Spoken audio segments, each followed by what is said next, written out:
kabudi, nandito po tayo sa Barangay Santo Cristo, pinakabayan ng Baliwag. At yan, babalik na po kay Manlapas para iwan po yung NWOW. At ipapa-stainless na nga po ni nanay yung gilid. So ayan, mga 2 weeks daw po doon iiwan. So tingnan po natin yung resulta after 2 weeks. So magko-commute na lang ako pa uwi. Ayan, magdadrive po muna ako. At magagaling ko lang din doon sa isang school sa Central. Medyo traffic po, napaka-traffic pala, hindi lang medyo. So kalulusot ko lang ngayon. Ito na, mabuti dito hindi traffic. Ayan, magdadrive po muna tayo. Yan, maraming bata. Ay, si doktora, kailangan ko pa i-message yung teacher niya na maglakad na lang pa uwi. Hindi ko pa po na-message kasi mag-uwi na po yun na 3:30. Eh baka 3:30 na po, maghahantay ng matagal.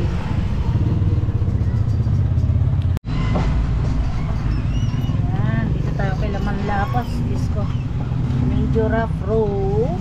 Yan, medyo mayub-yub po. Kapudi, medyo malayo-layo yung lalakarin ko pabalik na. Malapit po ito sa slaughterhouse ng Baliwag at police station. So yan,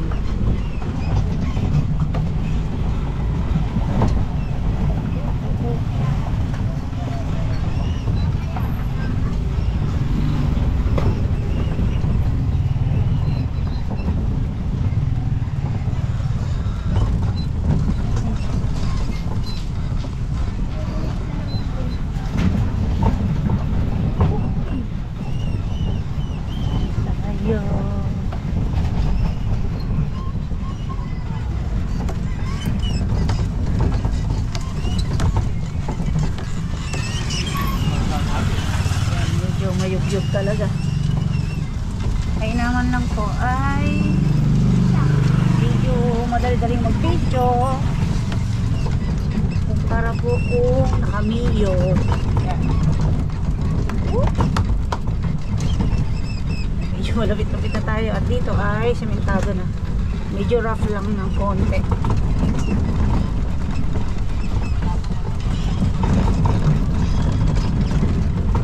Pero diretso po nito ay subdivision eh. At pabarangay Tarkan daw po. So medyo malalayo lang. Malapit na tayo.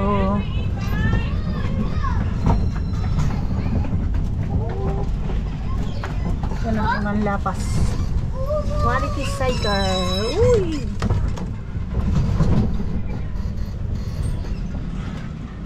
Tao po. May hayop po ba dyan? Ito na po, dinala ko na po. Titingnan ko muna kung ano ba nangyari doon sa likod. May lumagabog kanina, may natunggo ako nung ano ng Mayo eh. Wala naman pala. Iiwan ko na po. Magdadaon muna daw ako ng 5K. O, pagandahin mo ha. Ayan, naka-vlog ka ha. Ayan po, yung mga gusto magpagawa Alam, maganda yan ha. Iiwan ko na. Kaya boy, drive yan. Papasok ko na sa loob. Sige. Mga gano'ng katagal? 2 linggo? Tagal naman. Sure na sakto, 2 linggo. Sige, gandahan mo ha. Eh, ibig sabihin, pag kinabitan mo ng ano, may kakabit ka bang lagayan ng kurtina ba yun? Wala. Karapal? Wala. Hindi, kurtina lang. Yung kurtina. Ito. Kasi yun para dito, para kung mainit lang. Yung kurtina lang talaga, yung alam mo yung kurtina ng owner. tinitingnan ko kasi siya kung problema nito yung pag wala kang alam. Hindi umuulan. Eh hindi ko magagamitin ng umuulan yan eh. Unless abutan kami ng ulan. Pero pag yung umuulan na lalakad hindi mag-i-stay na lang kami sa bahay. Bakit? Parang nakakatakot gamitin yung ilalim niya pag nabasa ng tubig. Hindi kaya masira. Oo. Siyempre pang golf lang yan, di ba? Pati kuryente lahat. Oo, kaya nga mahirap. Kaya hindi naman siguro pwede i-car wash yan eh. Punas-punas lang ginagawa ko dyan. Kaya lang yung ilalim ang hindi ko alam kung paano lilinisin. Lalo kung may mga buhangin. Meron siyang sa ilalim eh, parang adapter ba yun? Power supply.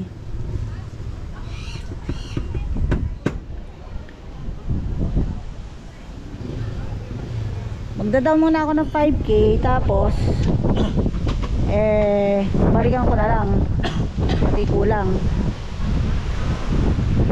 Bagyo pa ata, buti hindi ako inabutan ng hangin. Sasakyan mo. Ako lang. Magsasama pa ba ako? Mga seros lang ako pa uwi. O paano, papasok ko na. Sige. Iwan ko yung susi. Wala. Anong araw ba ngayon? Martes. Sa ikalawang Martes. Sige, babalikan ko na lang ha. Nakita mo na ba yung kalan ko? Hindi, ano ba ikalan mo? Ginagawa ko. Yung uso ngayon. Ano yan yung use oil? I-vlog mo nga to. Sige nga. Use oil yan? Oo. I-vlog mo, saglit. Bagong invention mo o ginaya mo sa YouTube? Uy, siyempre. Ano na yan? Ayos ah. Ano tong oil na to? Yan ang langis. Langis lang?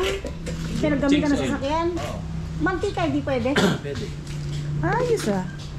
Oo nga, uso nga ngayon yan eh. Sabihin mo kung sasabog, lalayo ako ng konti.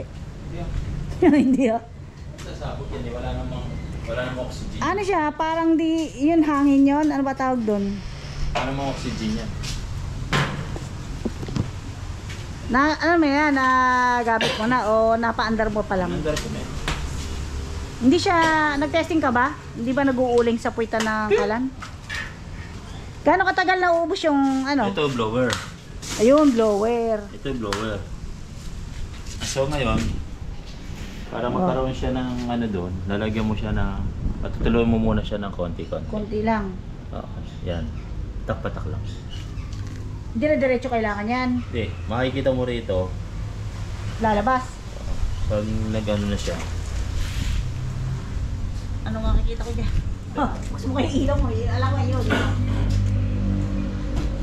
Ika-flashlightan nga natin ng cellphone. Para maliwanag. patak-patak na. Dire-diretso na ipatak niyan. Hindi, pag nagkapondo na nito, Teka, lagyan natin ng flashlight ng cellphone para malaman natin kung saan ba magkakapondo yan? Yan. Sa loob. Yan. Oh. Ayan. Ayan o. Ayan, kumakalat na. yan, palat na. Mm. Yan. Ba't hindi mo pwede ito, ano ko, baka dumami. Ano tawag sa kalan na yan? Use oil. Use oil kalan. Oo. Any kinds of oil. Basta ano. Okay naman pala. Pwede yung pinagpalitan ng mga sasakyan. Ano? Hindi, patayin mo muna. Kasi Hindi lang pala pang... pwedeng pandingas ay pwede bulak. Bulak. Okay. O kaya tissue. Sige. Sige. Wala, nakalubog din sa mantika yan. Ay, sa use oil. Kaya rin na Di ba, napapaandar nga yung ganyan yun. Ayan. Di ba biglang sisiklab yan? Hindi mo pa basta.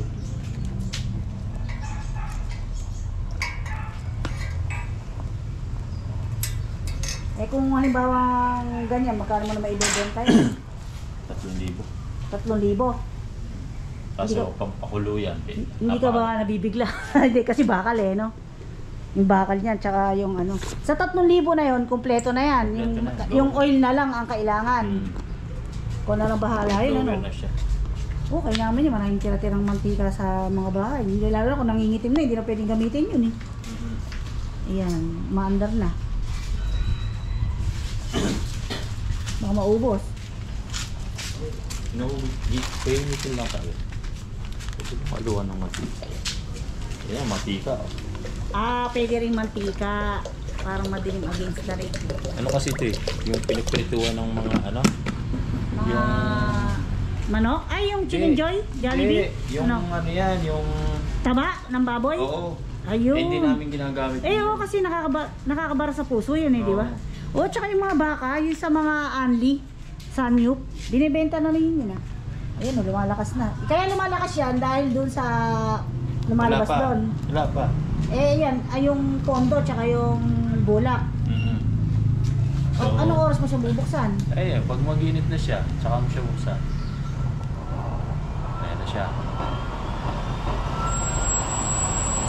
Buti hindi siya namamatay pag binuksan mo yung blower. Galing, may tunog po High-tech yan ng ano eh, yung dibomba na kala nung araw. Hindi ba umaamoy sa pagkain yan, hindi lalasa. Gano'ng katagal yung isang ganyan gagamitin? Yan, patak-patak lang siya. Galing ano? Oo nga, nakita ko nga yun. Magkano benta mo nito pag ibebenta mo? 3,000. Kasama na yan. Lahat yan. Ayos eh. Pag nagbabaga kasi yan. Itong bakal, kaya double purpose ano? Oo nga naman, kasi yung bakal nag-iinit yan. Kaya kahit mahina lang yung ano patak yan. Ayos po eh. Eh yung sa blower, di naman nag-iinit yun. Hindi. Malamig yan. Ayos. Kaya naman ito pagka yung marami na niluluto. Stand no. Tipid. Ang gumagana lang sa kuryente niyan, yung blower lang. Galing. Saan lumalabas yung ano na yun? Ulit. Yung apoy. Malamig siya. May butas yan, yung bakal. Ayan. Ito. Ayun, yung mga butas-butas. Marami yan, ano? Ayun, oo nga, oo. Para palang heavy duty, ano? Galing. Mga gano'n katagal yan ginawa? Ano yan? Ha?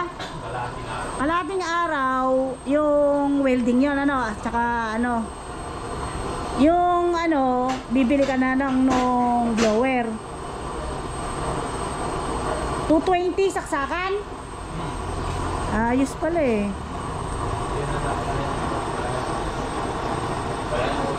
Oo, yan o, nag-iiba na yung kulay niya o, mag-blue-green na.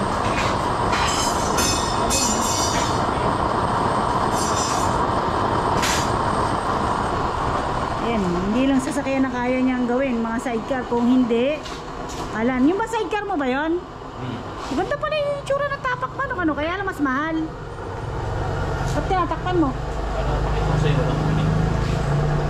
Na hindi nag-uuling. Oo nga, anong galing ha. Oo nga, buti pa yan kaysa gasol, ano?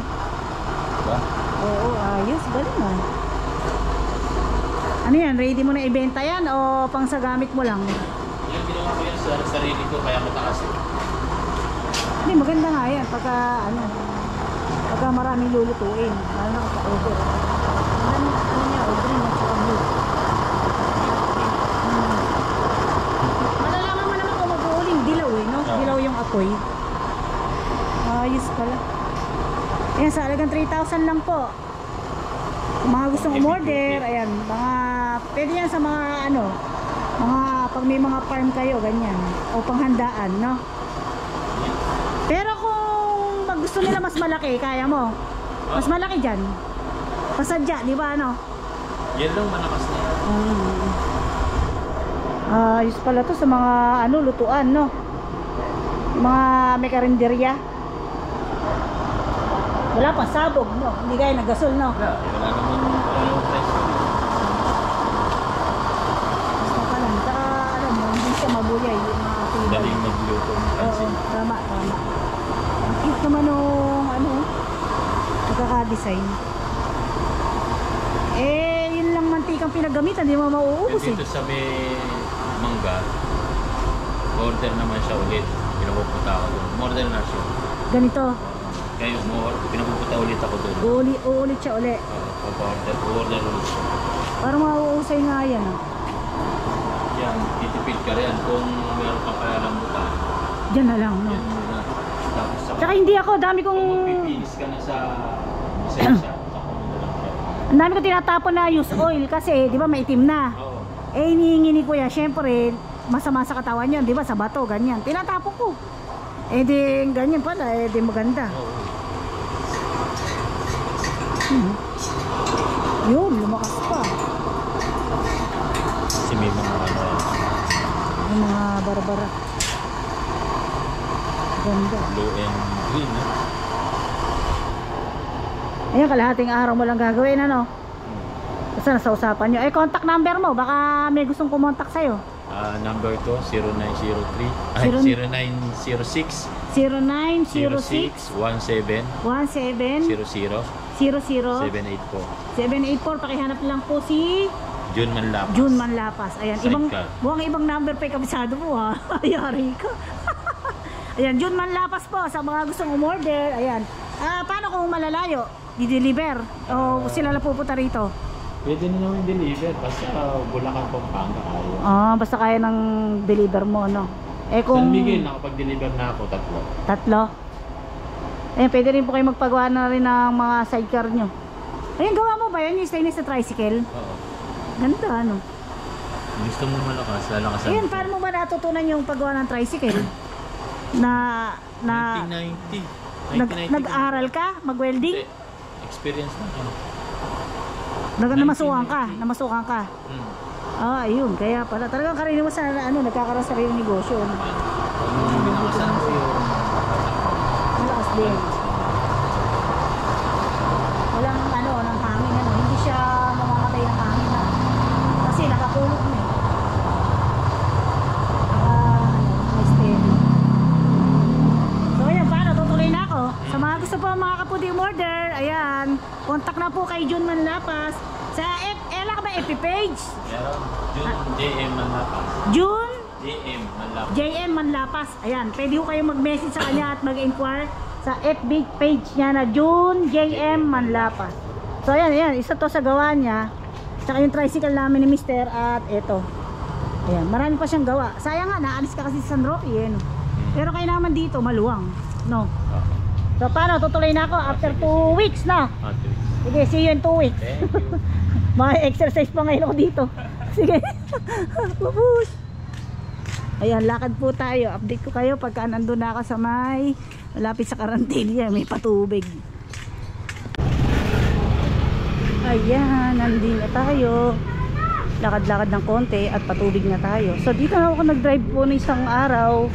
Kasama ko si Mark Dennis. Pwede na ako sumakay ng tricycle dito. Kaya lang medyo mahal sisingilin sa akin hanggang papunta sa amin. Ayan, mataas ang tubig. At ito po nakikita nyo ay slaughterhouse. Ayan, ganda no. Tapos ito ay police station. So pag doon ako pumunta, malayo, walang tao doon. Dito tayo sa gawin na to, ma-highway. Pwede na tayong sumakay dito. Tahimik ngayon ang slaughterhouse kasi sa madaling araw lang at umaga gumagana. Labas ko dito. Minsan dito po yung mga binebentang mga hayop.